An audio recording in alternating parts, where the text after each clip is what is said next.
ચાણસ્માથી ઉમિયા માતાજી મંદિર સુધી પગપાળા યાત્રા સંઘનું ભવ્ય પ્રસ્થાન. સમસ્ત ચાણસ્મા પાટીદાર યુવા દ્વારા આયોજિત ચાણસ્માથી ઊંઝા સ્થિત ઉમિયા માતાજી મંદિર સુધીના પગપાળા યાત્રા સંઘનું આજરોજ ભવ્ય પ્રસ્થાન કરવામાં આવ્યું હતું. શહેરમાં ભક્તિ અને ઉત્સાહનો અનોખો માહોલ છવાયો હતો. ચાણસ્મા શહેરમાં આવેલ મોટા રામજી મંદિર ખાતે બપોરે 2 વાગ્યે યાત્રા સંઘનો વિધિવત પ્રારંભ કરવામાં આવ્યો. પ્રસ્થાન પૂર્વે ઉમિયા માતાજીની પૂજા અર્ચના કરી આરતી ઉતારી આશીર્વાદ લેવામાં આવ્યા હતા. યાત્રાળુઓએ જય ઉમિયા માતાજીના ગરજતા જયઘોષ સાથે યાત્રાના શ્રી ગણેશ કર્યો હતો. વાતે ગાતે ધ્વજ અને બેન્ડવાજા સાથે યાત્રા સંઘ શહેરના મુખ્ય માર્ગ પર શોભાયાત્રા સ્વરૂપે પસાર થયો હતો. માર્ગમાં અનેક સ્થળોએ નગરજનોએ યાત્રિકોનું ફુલહારોથી સ્વાગત કરી શુભેચ્છા પાઠવી હતી. ભક્તિમય ગીતો અને જયઘોષથી સમગ્ર વાતાવરણ આધ્યાત્મિક બની ગયું હતું.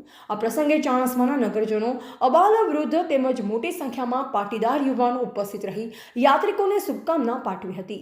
સમગ્ર આયોજન શિસ્તબદ્ધ અને ભાવભીનું રહ્યું હતું. આ પગપાળા યાત્રા દ્વારા યુવાનોમાં ધાર્મિક ભાવના સાથે એકતા અને સંસ્કારનો સંદેશ ફેલાય છે.